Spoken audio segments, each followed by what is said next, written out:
Quand j'étais enfant, j'avais un rêve. Pouvoir aller dans la tête des gens pour découvrir comment ils pensaient et surtout pourquoi ils agissaient comme ci ou comme ça. J'ai passé mon catéchisme à poser des questions avec un pasteur qui ne proposait jamais un sens fermé, mais qui ouvrait encore plus de pistes de réflexion. C'est ça pour moi l'Église. J'ai entamé des études de théologie à l'université par passion pour Jésus, pour les Écritures et pour la quête de sens. À l'âge de 20 ans, j'ai vécu une expérience intérieure très profonde, presque mystique. Plus de 20 ans plus tard, après un master en théologie, des centaines de livres dévorés, des formations et d'innombrables personnes rencontrées ou accompagnées, je continue d'être émerveillée par les grands mystères de la vie. Plus j'en apprends sur Dieu et sur le Christ, et moins j'en sais, mais plus je le vis. Et paradoxalement, ces mystères qui semblent toujours nous échapper se dévoilent aussi autrement au fur et à mesure du chemin parcouru et des épreuves traversées. Ce podcast est proposé par Regard Protestant. Je m'appelle Caroline Acosta, je suis auteure, théologienne, comédienne, chanteuse, pasteur, maman, en recherche sur la voie de l'amour du Christ. Dans ce podcast, je partage tout simplement avec toi, une bonne fois pour toutes. Bienvenue! Bienvenue dans ce nouvel épisode où nous allons nous intéresser à la question de la diversité religieuse et spirituelle dans le monde. Au fond, est-ce que le christianisme est la seule vraie voie vers Dieu? Quid des autres religions alors? Est-ce qu'on peut pratiquer la méditation en pleine conscience, le yoga ou le chamanisme? Il se trouve que dans ma pratique personnelle de croyante, de chrétienne mais aussi de pasteur, oui, je mange à différents râteliers et souvent, oui, en dehors du périmètre chrétien. Je vous donne un exemple tout de suite. Je pratique le yoga en pleine conscience et ce n'est pas une religion, elle n'a aucun dogme à suivre. Et j'y vis des moments de méditation très profonds grâce au corps, ce que ma foi chrétienne ne m'apporte pas. Or, Paul lui-même dit bien que notre corps est le sanctuaire, le temple de l'Esprit de Dieu. Eh bien, la pratique de ces exercices me permet d'accéder au plus profond de mon être dans la pleine présence de Dieu. Alors évidemment que mon prof de yoga vous dirait cela avec d'autres mots, mais qu'importe. L'expérience intérieure du divin que je fais reste la même pour moi. Et après tout, elle m'appartient. Mais j'aimerais vous expliquer ici pourquoi et vous donner peut-être quelques clés pour élargir votre propre horizon et peut-être susciter votre propre curiosité à ce qui peut vous paraître peut-être étrange ou étranger au premier abord, mais qui est pour moi aussi un don de Dieu.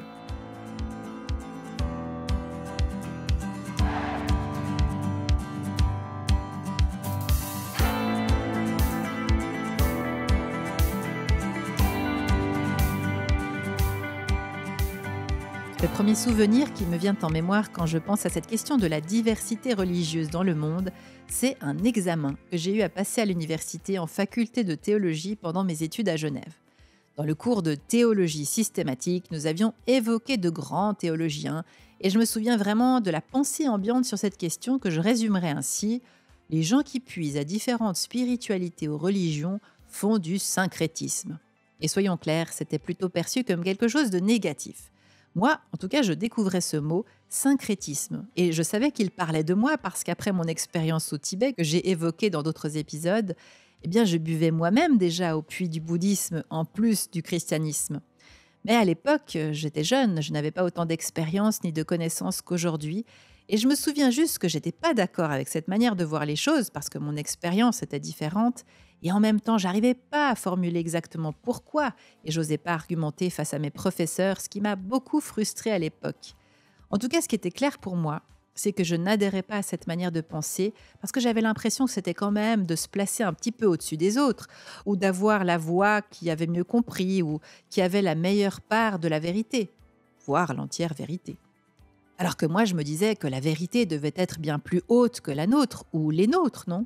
C'est du moins ce que j'avais compris après mon expérience mystique et intérieure au Tibet, justement. Oui, une transcendance existait, elle se donnait à découvrir, à voir dans la création, elle venait à notre rencontre, mais elle nous échappait toujours par son infinie grandeur. En tout cas, lorsque je suis revenue du Tibet après cette magnifique expérience spirituelle, j'ai acheté un livre du Dalai Lama et il expliquait littéralement: voilà, vous êtes peut-être parti au Tibet, vous avez peut-être vécu une expérience spirituelle forte et maintenant vous vous demandez si vous ne deviendriez pas bouddhiste. Alors sachez que le bouddhisme, comme toute religion, est faite de théologie, de dogmes et de rituels communautaires. Et vous pouvez tout à fait décider de devenir bouddhiste. Mais vous pourriez aussi choisir de retourner dans votre propre tradition spirituelle et y rechercher ce que vous avez expérimenté au Tibet, car vous le retrouverez aussi. Et donc, c'est ce que j'ai fait. Je suis revenue à la foi chrétienne, et c'est vrai, j'y ai trouvé tous les trésors spirituels que j'avais vécus là-haut intuitivement.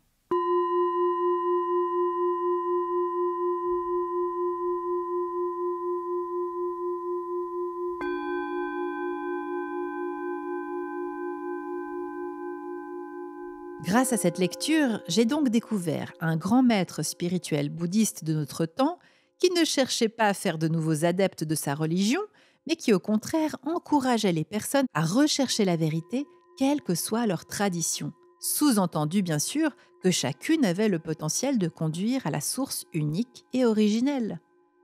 Seule une personne qui connaît une paix profonde, qui a trouvé la vérité en lui-même et qui n'a pas peur, a la capacité de renvoyer les autres vers leur propre liberté et leur propre chemin spirituel. Je crois que c'est une grâce. Et quel témoignage puissant justement sur cette vérité que nous recherchons toutes et tous. Donc personnellement, c'est grâce au Dalai Lama, qui est un non-chrétien, que je suis retournée au Christ et à ma propre tradition spirituelle pour en découvrir toute sa richesse, mais avec un regard neuf. Et alors ici, je vais être obligée de vous parler tout de suite d'une autre résonance qui a eu cette histoire presque 20 ans plus tard. À l'époque, je travaillais dans un projet pionnier pour les jeunes adultes de l'église protestante de Genève qui s'appelait le Lab. Nous avions créé la première antenne LGBTI et nous avions organisé une soirée avec un invité exceptionnel, Ludovic Mohamed Zahed, un imam homosensible de Marseille. Je crois que c'est vraiment la première fois que j'avais affaire directement à un imam pour un temps de célébration. Donc, je ne savais pas vraiment comment lui-même allait se positionner dans cette rencontre interreligieuse. Vous savez, c'est comme dans le quotidien, quand vous rencontrez une personne d'une autre religion, au début, vous ne savez pas si cette personne va se positionner en disant «ma religion est la seule véritable» ou bien s'il sera ouvert à l'échange et à la reconnaissance mutuelle. Alors j'avais heureusement eu l'occasion d'écouter Ludovic le matin, puis ensuite de manger avec lui avant notre grand événement, et il m'était déjà apparu très ouvert et accueillant, et je ne m'attendais pas du tout à ce que nous allions vivre le soir en direct. Nous nous sommes retrouvés au temple de Plain Palais à Genève, donc avec plus d'une centaine de personnes rassemblées, et il a commencé par donner un témoignage sur son parcours de vie, et heureusement que j'étais assise, parce qu'à un moment donné, il a commencé à raconter qu'il était lui-même parti au Tibet quand il était plus jeune, qu'il avait lui-même vécu une expérience mystique et qu'à son retour, il avait lui-même lu le même livre que moi du Dalai Lama. Incroyable. C'est tellement difficile d'exprimer avec des mots le bouleversement intérieur que j'ai ressenti, parce que j'ai su, dans le plus profond de mon être, que nous étions pleinement frères et sœurs dans la foi, que plus rien ne nous séparait et que nous étions unis dans l'éternel Allah, Dieu. Une autre expérience de grâce. Alors quand ce fut à mon tour de parler, j'ai simplement partagé ce que je venais de vivre à l'instant, tellement c'était fou, et Ludovic aussi, lui, bien sûr, n'en revenait pas. À la fin de la rencontre, quand le moment est venu de donner ensemble la bénédiction à l'assemblée, comment vous dire? Nous nous sommes mis debout l'un à côté de l'autre, nous avons fermé les yeux, nous avons ouvert nos mains au ciel, et nous avons donné une bénédiction, chacun avec les mots de sa religion, mais qui nous a complètement dépassés, tellement la communion était forte. Ce moment est inscrit dans ma chair pour toujours parce que je crois que c'est vraiment à ce moment-là que j'ai tellement compris que oui, Dieu a donné de nombreux chemins religieux et spirituels pour le trouver, car il est grand. Et quand on trouve le Seigneur, c'est toujours au-delà du chemin lui-même, c'est toujours au-delà des balises religieuses, au-delà de nos frontières culturelles et spirituelles. Et ça me fait toujours penser dans l'évangile de Jean à la femme samaritaine qui échange avec Jésus sur l'endroit où il faut adorer Dieu justement. Rappelez-vous que Jésus lui répond « L'heure vient où ce ne sera ni à Jérusalem, la ville sainte, que vous adorerez le Père. L'heure vient, elle est là, où les vrais adorateurs et adoratrices adoreront le Père en esprit et en vérité. Dieu est esprit, souffle, la Ruach du commencement du monde, comme l'écrit la Genèse. Et la vérité n'est justement pas un lieu, mais une expérience intérieure à vivre. Les chrétiens diraient que la vérité est une personne, une rencontre avec le Christ. Moi, je dirais plus largement que c'est une rencontre avec l'amour vivant et absolu. Je réalise en vous racontant cette histoire que ça rejoint quelque chose que j'ai aussi compris avec le temps et mes années de ministère. C'est que quand j'étais étudiante, j'avais l'impression que je n'étais pas à la hauteur pour argumenter face à mes professeurs sur cette question de la diversité religieuse, mais aussi d'autres thèmes. Et j'ai longtemps ressenti ça comme une difficulté à expliquer pourquoi je vivais ma foi d'une manière ou d'une autre sur un plan argumentatif, théologique ou intellectuel. Mais aujourd'hui, je sais pourquoi. Et c'est les mots de l'écrivain et prêtre catholique Louis Evely qui m'aident. Quand il écrit « C'est parce que Dieu n'est pas une idée, c'est une expérience. » Et Jésus ne cesse de nous faire vivre des expériences de ce royaume. Il raconte des histoires, des paraboles pour nous faire comprendre ce qu'est l'expérience de la pleine présence de Dieu. Jésus ne fait pas de théologie ou de discours sur Dieu.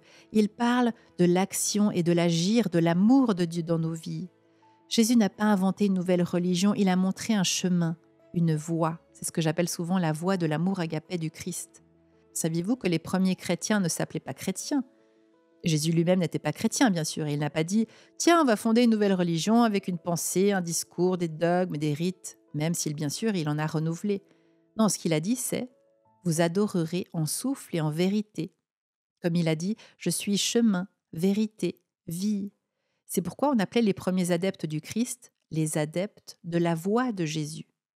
Et une voie, ce n'est pas un système fermé de croyances. Une voie, c'est un chemin que l'on emprunte pour aller vers la source, vers l'origine, vers celui que lui-même nomme Père et que je nomme Dieu, mais que d'autres nommeront autrement selon leur chemin. Un chemin, une voie, c'est aussi une manière de dire qu'on n'est jamais arrivé, mais que c'est vivant, qu'il y a des étapes et que nous sommes attendus quelque part.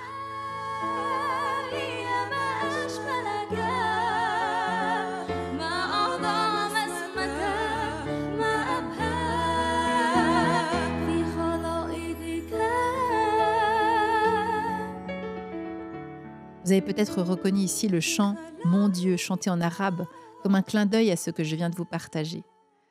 Pour moi, la diversité religieuse, c'est donc un don de Dieu dans son immense générosité, tout comme les langues et les cultures.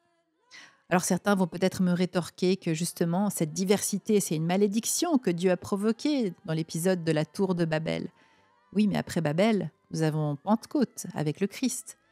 Et le récit de Pentecôte nous parle justement de la capacité qui est donnée aux disciples, donc à chacun d'entre nous, d'aller partout sur la terre pour parler la langue des autres. Et si vous relisez le récit, il y a un petit détail qui, à mon avis, est très important. Les étrangers qui entendent les disciples raconter les merveilles de Dieu à Pentecôte et qui les entendent parler, les entendent dans leur langue maternelle. Est-ce que ce n'est pas une autre manière de parler de la langue du cœur ? Parce que la langue maternelle, c'est la langue qui nous a bercés enfants, qui nous a consolés, encouragés, relevés, pardonnés, envoyés.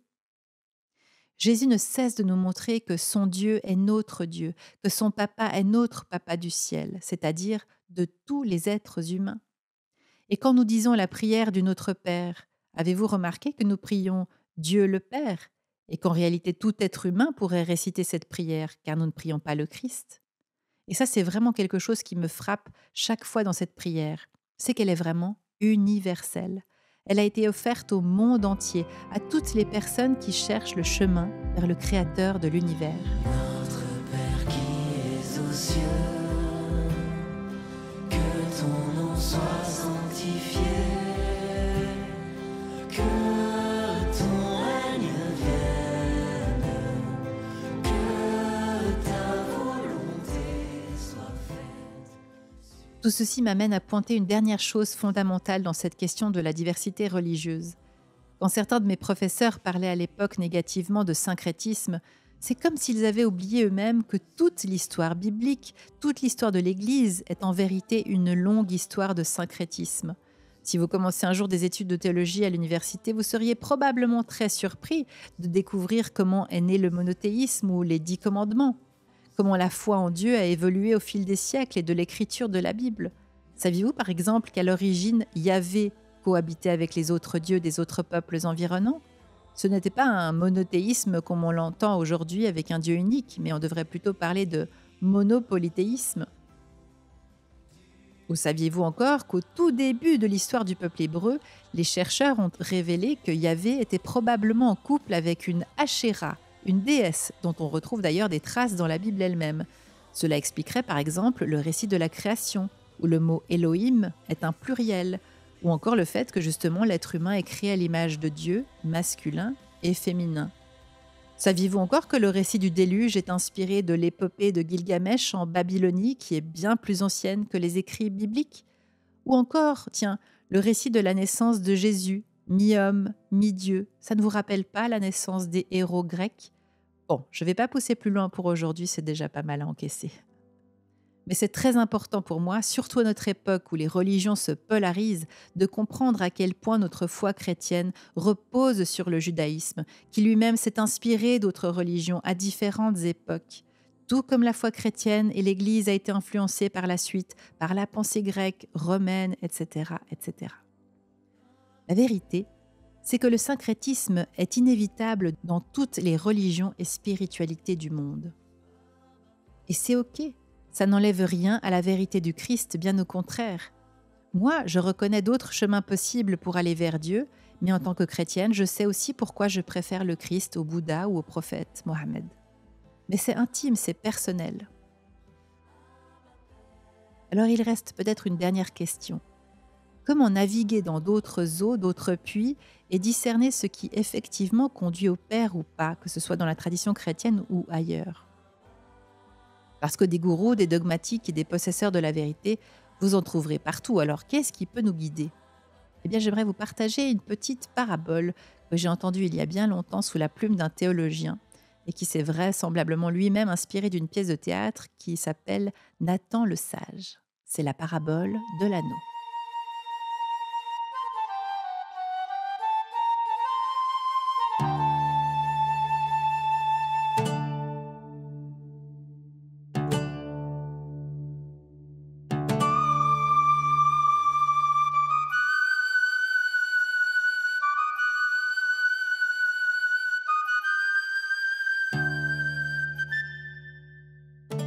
Dans une famille très ancienne, de génération en génération, chaque père transmet à son enfant préféré un anneau précieux.